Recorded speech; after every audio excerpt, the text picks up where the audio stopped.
quando Davi se torna rei, essa é uma das orações que Davi faz, dizendo a respeito das lutas, das adversidades, das provações, das perseguições, de quantos inimigos se levantaram contra ele.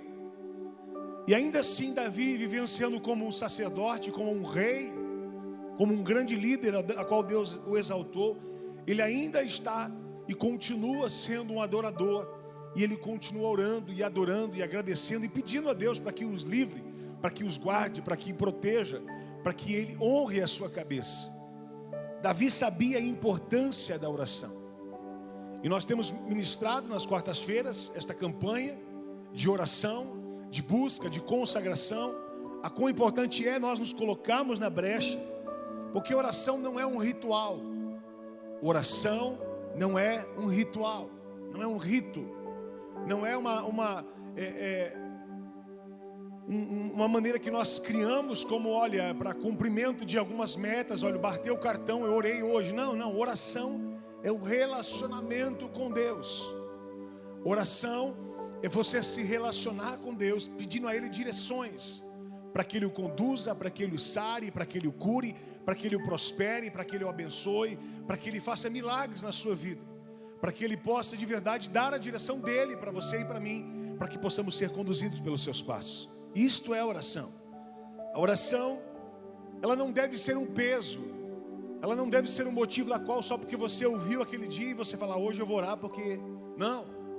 A oração é o método e a maneira de a gente se comunicar com Deus, onde eu e você entra no sobrenatural, embora muitas vezes nós estamos orando e não estamos enxergando. A Bíblia nos mostra isso de forma muito clara, quando Daniel capítulo 10, Daniel ele vai orar ao Senhor, ele vai buscar a Deus, mas ele vai fazer mais do que oração. Ele entra numa consagração intensa e ele começa a jejuar durante 21 dias. Jejuar e orar. E Daniel começa, já era um homem de oração, que orava 3 vezes ao dia com uma intimidade profunda a Deus. A Bíblia diz que quando Deus se manifesta e vem responder depois de 21 dias, o Senhor disse para Daniel, desde o primeiro dia em que aplicaste o seu coração e oraste, foi ouvida as suas orações. Daniel, ele recebe a resposta do Senhor depois de 21 dias de consagração. Mas ele recebe a resposta do Senhor dizendo, escute, desde o primeiro dia em que aplicaste o seu coração, foi ouvido o seu clamor. Eu estou respondendo hoje depois de 21 dias porque houve uma guerra. O príncipe da Pérsia, o diabo, o Satanás, ele impediu, ele fez de tudo para atrasar, para que a bênção não chegasse até você. Mas você se posicionou, e a Bíblia diz que Daniel teve entendimento da visão. Quer dizer, os céus, o mundo espiritual foi aberto para Daniel. Daniel enxergou algo extraordinário. Daniel viu algo maravilhoso e sobrenatural, que ele só enxergou porque ele estava em espírito. A oração faz-nos entrar uma outra dimensão. Que dimensão é essa? É a dimensão sobrenatural. É a dimensão que nos tira do natural e faz nos enxergar aquilo que naturalmente nós não enxergamos. Daniel começou a ter uma percepção, uma visão tremenda, a ponto de quando o Senhor foi falar com ele, ele não suportou a glória de Deus. Ele não reteve força nele e ele caiu como desmaio, diz a Bíblia. Daniel, ele cai porque não suporta a presença. E a Bíblia diz que os amigos de Daniel não entendiam nada, não via, não percebia, porque não estavam em oração. Às vezes nós estamos lutando contra o invisível e não estamos tendo a percepção de quão guerra e medonha, e intensa e terrível que ela é, porque na verdade nós estamos vivendo mais na carne do que no espírito. Mas quando nós começamos a ter uma intimidade com Deus que é espírito, Deus começa a abrir a nossa percepção espiritual para que a gente possa perceber na verdade aonde o diabo tem atuado, e que nós não vamos mais lutar por força, e nós não vamos mais lutar pela nossa capacidade, pela nossa habilidade, mas nós vamos orar ao Senhor para que Ele venha lutar por nós. A palavra de Deus nos mostra, quando Josafá ele vai clamar porque milhares de inimigos se levantaram contra ele. Ele estava com medo, mas ele vai orar, ele vai clamar, ele faz um clamor, ele pede a Deus. Eram muitos inimigos que se levantaram. Aí o Senhor disse para ele: escute uma coisa, Josafá, não tenha medo, ficai de pé no meio da luta, porque nessa peleja não tereis de pelejar, porque sou eu, o Senhor, que vou pelejar por você. Quando ele começa a falar com Deus e apresentar a Deus a quantidade dos inimigos e das lutas e provas e adversidades e dificuldades que ele estava enfrentando, ele estava dizendo: Senhor, é impossível. Ele estava com medo, ele estava assustado, porque era impossível, eram milhares, eram muitos inimigos que se levantaram contra ele. Mas o Senhor disse para ele, através, quando ele busca, ele tem a resposta, ele move o extraordinário, ele tem a resposta de Deus, dizendo: escute uma coisa, você não pode temer, não é para você desistir da luta. Deus não disse: olha, tá bom, você orou, não vai ter mais luta, viu, Josafá? Não foi isso. Em 2 Crônicas, diz o Senhor falando para ele, capítulo 15, o Senhor fala para ele: escute uma coisa, não é isso, não é para você achar que eu vou tirar da luta, da batalha, não, você vai ficar no meio dela. Inclusive, eu te digo para você, não é para se prostrar na luta, não, ficai de pé, porque só vai se prostrar diante de mim, diz o Senhor dos Exércitos. Quando eu e você começa a ter um relacionamento com Deus e entender, através da oração, que estamos se relacionando com Deus sobrenatural, em que age, em que faz coisas sobrenaturais e poderosas, nós não nos curvamos diante das provas. Lembra lá em Daniel capítulo 3, quando Sadraque, Mesaque e Abednego, eles não se prostram àquela circunstância quando a fornalha é aquecida 7 vezes mais. Quer dizer, eles ficam de pé. Eles percebem que ficando de pé o problema aumenta, a luta continua, a prova continua. Às vezes eu e você estamos de pé em Deus e começamos a passar a prova e dizer: Senhor, sabe de uma coisa? Eu não estou suportando mais, eu acho que eu vou me prostrar, eu acho que eu não vou aguentar, eu acho que o que eu faço? E aí você começa a se desesperar, e aí você começa a dizer: peraí, Deus não está agindo, por quê? Porque você está vendo a luta, porque você está vendo a prova. Você olha para dentro da sua casa, você quer interpretar melhor essa mensagem, olha para a sua vida, e você identifica no seu casamento, e você identifica financeiramente, e você identifica a luta na sua família, com o seu irmão, com o seu pai, com a sua mãe, com os seus irmãos, com as pessoas que estão perto ao seu redor.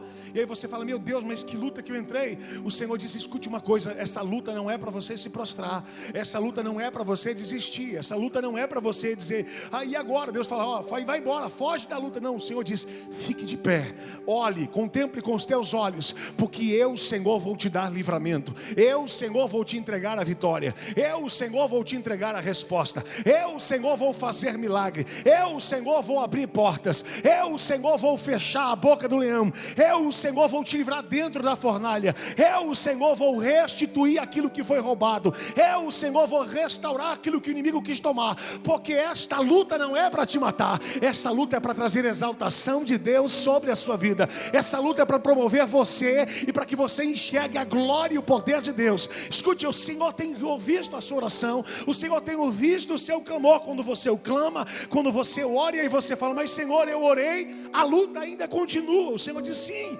inclusive eu quero que você fique de pé nela. A luta continua, sim, é para você ficar de pé, não é para você fugir da luta. Olha para o seu irmão do seu lado e diga: não fuja da luta. Diga: é ela que vai te promover.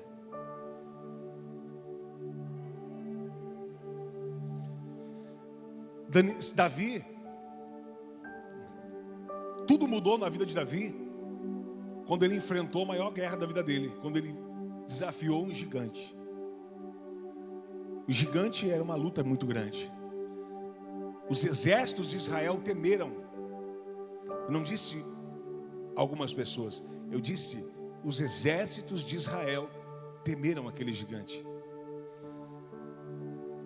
Mas quando você e eu enfrentamos uma grande luta, um grande gigante, é justamente nessa luta que haverá a promoção de Deus sobre a sua vida, em nome de Jesus Cristo.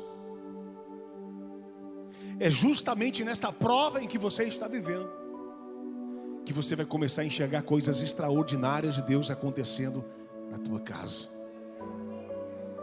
É por isso que o Senhor disse para Josafá: ficai de pé, porque se você se prostrar, você não vai ter percepção.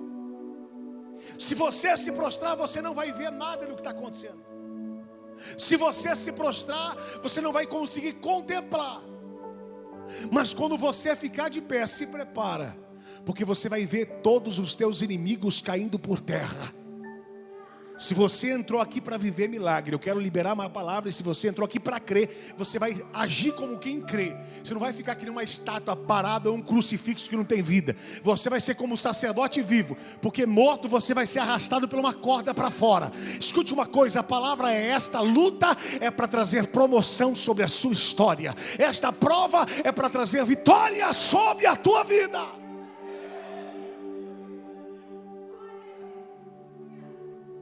Eu estou falando para você aqui alguns tipos de orações de um povo que se manifestou crendo no poder da oração, e que a igreja dos dias de hoje tem perdido o potencial, e o diabo ele tem conquistado dessa forma, se eu posso usar essa palavra, conquistado pessoas. O diabo muitas vezes ele levanta para nós não virmos para a igreja, ele faz de tudo para eu e você não entrar aqui. Aí quando você decide estar, aí ele fala: agora eu vou sufocar com aquilo que ele está fazendo. Ele vai vir para a igreja, mas não vai prestar atenção em nada. Ele vai vir para a igreja e vai ficar um frequentador de igreja. Ele vai viver o inferno na vida dele, todos os dias frequentando e não faltando na igreja. Porque algumas pessoas pensam, por alguma das suas práticas, elas pensam que já resolveram tudo na sua casa. Só que a vida com Deus não está relacionada a uma atitude prática apenas, ou você sentar no lugar onde está sendo ministrada uma grande verdade. Não adianta você estar no lugar que está sendo ministrada uma grande verdade. O que importa é se você está nesse lugar que está sendo pregado uma grande verdade, se você está absorvendo essa verdade para você praticar essa verdade. Porque se ela não for praticada, ela não tem eficácia nenhuma na sua vida, na minha vida. Não tem, ela não tem funcionalidade nada, ela não faz nada, é perca de tempo. Aí algumas pessoas frequentam há anos a igreja, mas a vida dela não sai do lugar, porque não tem prática de perceber, não tem percepção, não ora, não busca. E o diabo ele fez o que ele queria, quer dizer, ele matou a fé das pessoas, ele fez com que elas não entendessem o poder da oração. Tem gente dizendo: o que eu posso fazer para prosperar? O que eu posso fazer para ser curado? O que eu posso fazer para ver a glória de Deus na minha vida, na minha família? Eu vou dizer uma coisa a você: as 3 coisas que Deus deixou para mim e para você, que são fundamentais e que vai trazer transformação plena na minha e na sua vida, chama-se oração, jejum e leitura da palavra. Se você fizer isso, meu irmão, ninguém mais te para. Esses personagens, da qual eu estou citando alguns, nos mostra a confiança que estava e por que é que eles conquistavam. Davi, ele estava chegando onde estava agora, porque ele tinha uma percepção, uma comunhão, uma intimidade em oração com Deus. Josafá está vencendo agora a grande guerra, porque Deus estava dando a resposta para ele. Quer dizer, naturalmente eu e você, no meio da luta, o que a gente quer fazer é sair da luta. Quem é que gosta da luta? Alguém aqui que gosta da luta, levanta a mão. Agora, quem não gosta da luta, levanta a mão. Olha agora a percepção de quem está cheio de Deus. Olha a diferença minha, sua e de quem está cheio de Deus. Paulo diz: eu me alegro nas injúrias. Paulo diz: eu me alegro nas perseguições. Olha o que Paulo diz: eu me alegro nas guerras, nas provas. Eu me alegro nas dificuldades. Espera aí, que masoquista é esse? Que espírito é esse? Se alegrar com a luta. Mas se você entender o contexto a qual ele está pregando, cheio de Deus, está preso, mandando cartas, um cara preso. Todo mundo diz: escute uma coisa, você vai falar o que para as pessoas se a sua vida está passando prova? Quer dizer, Paulo ele não estava vivenciando uma vida física natural. Quando fisicamente Paulo estava preso, ele estava vivenciando o evangelho da libertação. Que era o evangelho esse? O evangelho além do natural, quando ele estava preso. O evangelho da salvação eterna. Ele disse: escute uma coisa, vale a pena servir a Deus. Ele mandava cartas para os seus amigos, dizendo, olha, para os seus filhos da fé, dizendo, vale a pena. Peraí, o cara estava preso. É maravilhoso servir a Deus. Eu me alegro nas lutas, nas prisões, nas provações. Mas por que é que ele se alegrava? Porque ele diz, continua, porque quando eu sou fraco, é aí que eu sou forte. Quando eu não posso, é aí que eu posso todas as coisas naquele que me fortalece. Ele estava dizendo, quando eu não tenho capacidade, há um Deus que age ao meu favor, há um Deus que opera por mim, há um Deus que escuta a minha oração, há um Deus que ouve a minha voz. E quando eles adoraram, quando eles cantaram naquela prisão, e Paulo e Silas adoraram ao Senhor, a adoração faz parte de um culto de oração, porque quem ora, adora, quem adora, ora.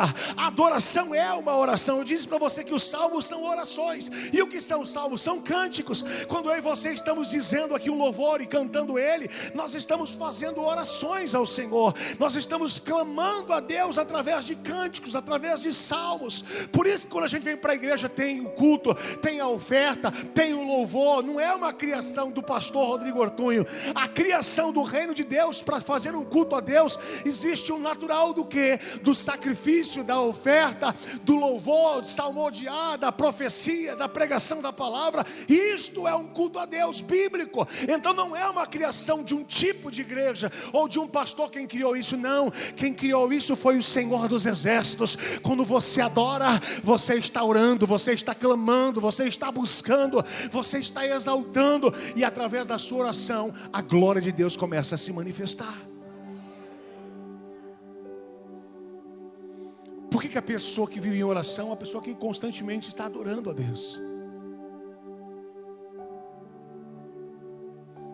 Os louvores que foram cantados aqui, se você entender o que você está falando, você está fazendo oração diante do Senhor. Você está clamando a Deus. Há um louvor muito conhecido do Regis Danese, aqui para ficar mais fácil para você entender, que é uma oração de Zaqueu: entra na minha casa, entra na minha vida. Quer dizer, quando você está cantando, muitas pessoas é uma música qualquer, muitas pessoas é mais uma música. Mas quando você está abrindo a sua boca em salmodiando a Deus, o céu está dizendo: eu estou ouvindo a sua oração. Por isso que a Bíblia diz orar sem cessar. Algumas pessoas pensam que orar sem cessar é ficar de joelho sem cessar. Não é isso. A oração está relacionada à sua adoração. O que é que você canta? Por isso algumas pessoas dizem: tem algum problema, pastor? Eu ouvi música do mundo. Qual é a oração que você está fazendo com a música do mundo? É para o meu esposo. Qual é a música que te agrada no mundo, que você canta, que você acha tão bonita? A Bíblia diz lá em Coríntios que há muitas vozes no mundo. Há muitas vozes, diga, há muitas vozes no mundo, e todas elas com um significado. Então tudo que você está ouvindo tem significado. Ou é para Deus, ou não é para Deus. Você percebe por que pessoas não são cheias de Deus? É que eu gosto de ver técnicas, eu gosto de aprender coisas mundanas para poder aplicar na igreja. Escute uma coisa: Deus não precisa de nada do mundo para aplicar na igreja. Ele é o Criador. O que você nem imagina, Ele vai criar para te abençoar e para te ensinar em nome de Jesus Cristo. Os maiores cantores do mundo são gospel. As maiores vozes do mundo eram crentes. É Deus quem criou o louvor, não foi o mundo. Se eles fazem bem, porque o diabo foi líder do louvor, eu vou dizer para você, ele pode dar muito mais para você que é filho de Deus e te dar talentos especiais para a glória dele. O problema é o nível de oração e de consagração. Salmodiai ao Senhor, adorai a Ele, clamai ao Senhor. E quando você ora, você fala com Deus. Por que Deus diz que Ele habita no meio dos louvores? Porque quando você está louvando, você está orando, você está adorando, você está cantando. Esses homens de Deus, da qual nós pregamos esses dias e falamos de todos, alguns deles que oraram, que clamaram, como Pedro, a igreja que clamou, e como os outros aí que nós colocamos aqui ministrando ao Senhor. Pastor, o senhor falou para abrir 1 Samuel, sim, eu me esqueci. 1 Samuel, a Bíblia fala uma história de uma mulher chamada Ana, que Deus tinha cerrado a sua madre. Quer dizer, Deus tinha um propósito, porque o Deus que cerrou a madre foi o mesmo Deus que abriu. Deus queria ver o coração dela. E a Bíblia diz que de ano em ano eles subiam a oração ao sacerdócio. Só que ela já tinha uma tristeza e um sonho. E ela orava, e ela clamava. E a Bíblia diz que ela subia a adorar, a clamar, a orar ao Senhor e votar votos a Deus. Era uma mulher que não parou de orar. Ela subia para orar, para pedir Samuel para Deus. Aliás, Samuéis, profetas, filhos. Senhor, se o Senhor me der um filho, eu entregarei para o Senhor todos os dias da vida dele. Será teu, Senhor. Quando ela pede ao Senhor, ela ora, ela busca a Deus durante tanto tempo, envergonhada, se sentindo humilhada. Mas a Bíblia diz que Deus o concede. Deus responde à sua oração. Quer dizer, ela ficou um bom tempo desesperada, angustiada, triste, com a sensação de que não estivesse sendo ouvida. Com a sensação que Deus não tivesse percebido o clamor dela, ou que Deus estava chateado com ela, dizendo: filha, você não merece. Deus queria ver a disposição em adorá-lo. E a Bíblia diz que ela subia para adorar, para orar e para clamar a Deus.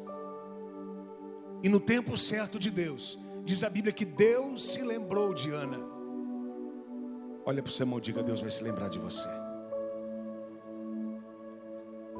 Diga para ele: continue orando, continue adorando, continue confiando, porque Deus jamais se esquece do filho seu.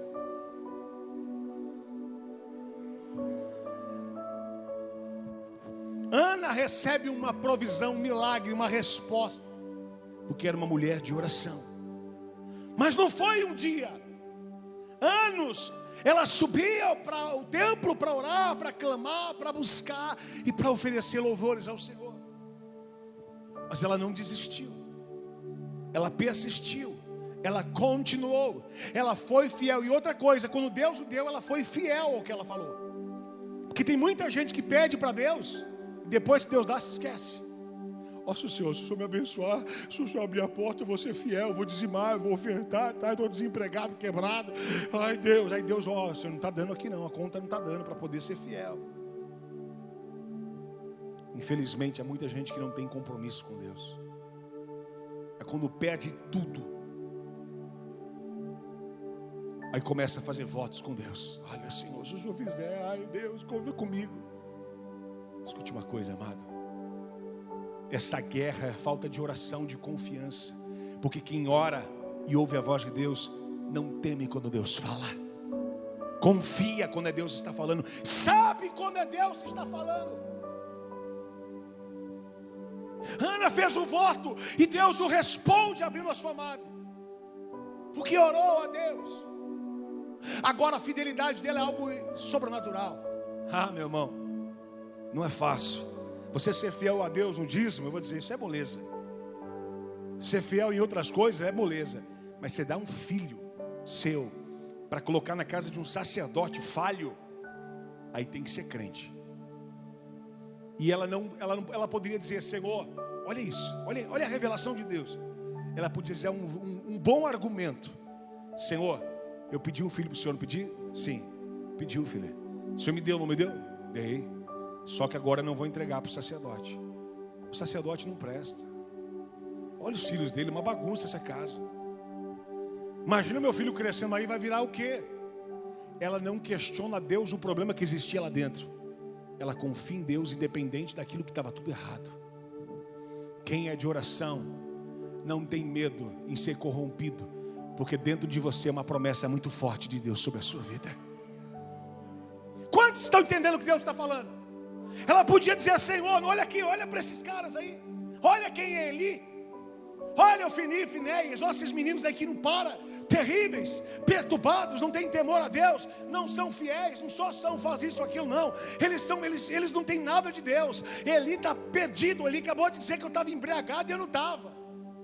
O Senhor me deu a bênção, olha, por esse motivo, Deus, eu não vou poder entregar. Não, ela obedece e ela é fiel àquele voto que ela faz em oração, e ela entrega a Samuel. Deus é tão fiel com ela, que Deus faz Samuel não se corromper, que Deus faz Samuel se tornar sacerdote, Deus faz Samuel se tornar profeta, Deus faz Samuel se tornar juiz. Samuel é aquele que levanta reis em Israel. Samuel é aquele que unge reis em Israel. Sabe quem ungiu Saul? Foi Samuel. Sabe quem ungiu o maior rei de Israel? Davi. Chama-se Samuel. Deus está dizendo, quando Ele prometer para você, Ele vai te exaltar, exaltar a tua casa, a tua família, os teus filhos, a sua descendência, porque da sua descendência terá aquele que vão levantar reis sobre Israel para a glória de Jesus. Samuel foi um cara sensacional. O povo, primeiro eles eram conduzidos por juízes, não tinha rei. E quem que era o líder que liderava o povo? Samuel. Quando Deus fala, vamos levantar rei, Deus estava dizendo, a partir de hoje eu vou levantar um rei para cuidar de Israel, do povo. Se ele fosse um cara sem Deus, ele dizia, peraí, eu vou perder minha posição. Por enquanto nós juízes que organizamos e damos as regras aqui. Se entrar reis aqui na história, eu não vou poder mais falar nada. Tem muita gente que está fora de oração, tem medo de perder o seu lugar. Mas quando você tem comunhão com Deus, você não tem medo de levantar reis, porque você é árvore boa, e de árvore boa sai frutos bons, e de árvore boa, frutos bons, sai sementes excelentes. Significa, sabe o quê? Que através da sua vida Deus vai levantar pessoas melhores do que você. Através de você, você vai levantar discípulos. Através do seu testemunho, pessoas vão ter que crescer, aprender e ser melhor do que você. E isso não é desmérito, isso não é para você ter inveja, isso é para você se alegrar, porque você é uma árvore boa. Quer dizer, Deus nos explica, nos ensina o poder da oração. Davalia disse de quão real e quão poderoso é orar. Uma mulher que não podia ter filho se sentiu humilhada. Ela poderia ter desistido. Há muitas pessoas que estão vivendo lutas em diversas áreas e áreas diferentes. Há pessoas que vivem luta no casamento. Há pessoas que vivem luta na vida financeira. Quer dizer, não só quem vive na financeira não vive no casamento. Às vezes vive financeira, no casamento e mais algumas. Tem gente que tem um pacote maior de luta. Você olha para a sua vida, para a sua casa, é uma provação tremenda. Mas nesses dias nós temos aprendido que ainda existe um Deus que escuta a nossa oração. Ainda existe um Deus que responde o nosso clamor. Ainda existe um Deus que se comunica e fala com quem anda em oração. Não existe outra maneira de se comunicar com Deus, se não for através da oração. Quantos querem ser amigos de Deus? Levante sua mão. Quantos querem ser amigos de Deus? Dá um glória a Deus, levante sua mão bem alto aí. Querer não é um sentimento. Querer é mais do que um sentimento, é uma ação prática. Quem quer não só sente, ele faz por querer, por merecer, por agir. É como a fé, eu creio. A Bíblia diz que a fé sem obras ela é morta. Não adianta você dizer que crê sentado, crê parado. Isso aí não é crer. Isso aí é qualquer tipo de mentalidade, de pensamento positivo.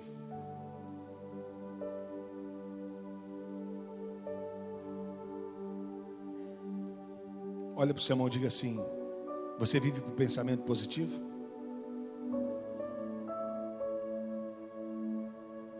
Porque o justo vive pela fé.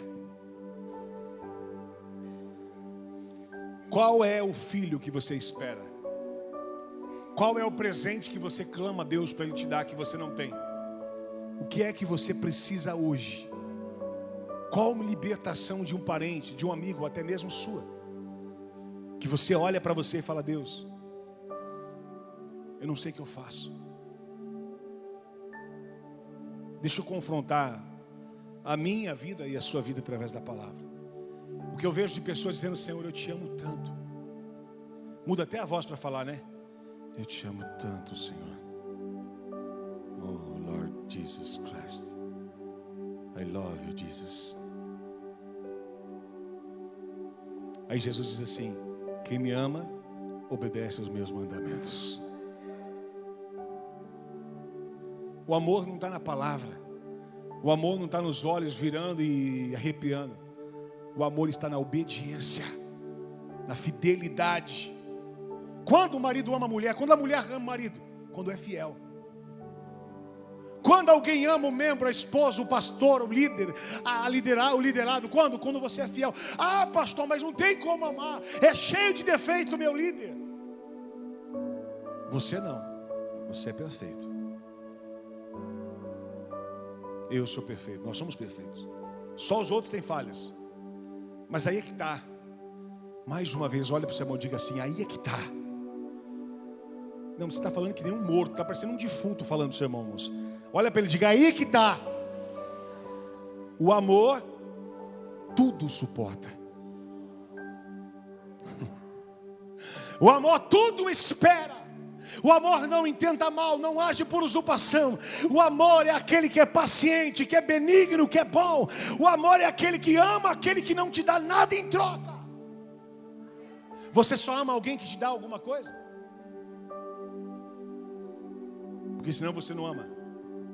Então você não ama, você é um trocador de coisas, um barganheiro, um negociador. Deus chamou o povo dele para amar. Ame o teu próximo como a ti mesmo. Mas como eu e você vai chegar nesse nível? Se eu e você não tem relacionamento de oração com Deus. É por isso que Paulo, quando a gente olha para um cara desse, preso, apanhando, sofrendo, dizendo que ele se alegra nisso, é porque ele tem um nível de amor sobrenatural. Porque esse mesmo Paulo é quem estava matando os crentes, é quem estava perseguindo as igrejas, é quem estavam destruindo as pessoas. Mas quando eu e você tem um encontro com o verdadeiro amor, eu e você somos restaurados, somos libertos, somos transformados. Sabe o que precisa eu e você? Entrar na frequência dos céus. Tu já procurou os mais antigos? Hoje a tecnologia digital, você aperta o botão, já vai procurando frequência. Mas as televisões antigas a gente tinha que procurar a frequência rodando lá, ó. Um som, rádio também, até você encontrar. E está melhorando a imagem, mexe aqui. Há muitas pessoas que não estão enxergando nada porque estão numa frequência completamente diferente. Mas através da oração hoje, a frequência do céu vai ser ativada na sua vida em nome de Jesus. Se prepara para você começar a enxergar o que você não via. Se prepara para você começar a ouvir o que você não estava ouvindo mais. Se prepara para você começar a sentir o amor de Deus e a glória do Senhor sobre a sua vida. Se prepara para Deus começar a dar uma direção, uma visão como deu a Daniel. Um coração para você permanecer como Josafá. E a persistência de Ana e a fidelidade em confiar em Deus para entregar o seu filho. Porque quando você está em oração, não importa se tudo esteja contrário, você confia no Deus em que te prometeu, como Abraão confiou entregando o seu filho para o imolar, até que o anjo teve que dizer: não faça isso. Eu queria ver o seu coração, eu queria ver se você acreditava em mim. O Senhor está dizendo: se prepara, porque Deus vai agir em teu favor. Se prepara, porque Deus vai libertar a sua casa. Levante a mão quem crê. Se prepara, Deus vai te entregar o seu Samuel em nome de Jesus. Alabaxu rabandarás. Como que Deus vai fazer isso? Quando é que Deus vai fazer isso? Quando eu e você não desistir de orar. Quantos querem o Samuel da promessa sobre a sua vida? Levante a mão assim. Quantos querem o filho da promessa? Diga glória a Deus. Quantos querem o livramento de Deus no meio da guerra? Levante a mão assim, diga: eu quero, Senhor. Quantos querem a provisão de Deus? Quantos querem ver Deus cerrando, fechando toda a boca do leão e dizendo: aqui ninguém toca, porque ela é minha, ele é meu, ninguém vai tocar nela, ninguém vai tocar nele. Quanto quer ver Deus livrando você dentro da fornalha? Deus diz: se prepara, porque agora, através da sua oração, Deus está dizendo para você. Talvez você está dizendo: pastor, eu vim na primeira quarta, vai fazer 5 dias já. Eu orei, não faltei nenhum dia, mas não aconteceu nada. Eu vou dizer, Daniel ficou 21 e parecia que não tinha acontecido nada. Mas quando Deus chegou, ele fez questão de lembrar para ele: Daniel, tu tá achando que eu vim hoje, não tá? Sim, eu vim hoje. Então tá certo você, só quero te dar uma notícia. No primeiro dia que tu colocaste de joelho, eu ouvi a tua oração no céu. Eu fiquei de pé no trono e disse: eu vou trazer o milagre, vou levar o milagre para você. Samuel, eu acredito que Davi, olhando para o Senhor, disse: Senhor, é sério? No primeiro dia o Senhor já ouviu? Ele diz: já. Ainda vou te dar uma notícia que não está escrito em Daniel, mas eu sei que está escrito na Bíblia. A minha Bíblia diz: ainda antes que você peça, Deus já sabe o que você precisa. Deus está dizendo hoje nos céus, Deus está dizendo: eu estou ouvindo a sua oração, eu sei qual é a sua necessidade, eu sei qual é o seu desejo, eu sei o que você precisa. Mas você vai orar, você vai continuar clamando, você vai continuar se conectando, e a sua visão espiritual vai começar a ser aberta, até a ponto de eu chegar no meu dia certo, como eu programei no dia de Ana, como eu programei no dia de Davi, como eu programei no dia de Josafá. Eu vou programar o seu dia hoje, e eu vou responder, e eu vou abrir portas, e eu vou libertar parentes, e eu vou liberar milagres, porque a sua oração, ela move a mão de um Deus que move o mundo. A sua oração, ela move a mão de um Deus que move a terra. Deus vai se mover só porque você vai orar hoje. Nós vamos orar agora. Mas antes de você ir orar, você vai dizer assim: olhe para o seu irmão, diga: querido, ou querida, quem estiver do seu lado, diga para um lado, para o outro, diga: meu amado, Deus já ouviu a sua oração. Ficai de pé. Diga: ficai de pé. É não sair da posição, é continuar crendo, é continuar orando, porque no tempo certo a vitória vai chegar no nome de Jesus Cristo. Ficai de pé e vede, diz o Senhor. Se ajoelhe no seu lugar. Se ajoelhe no seu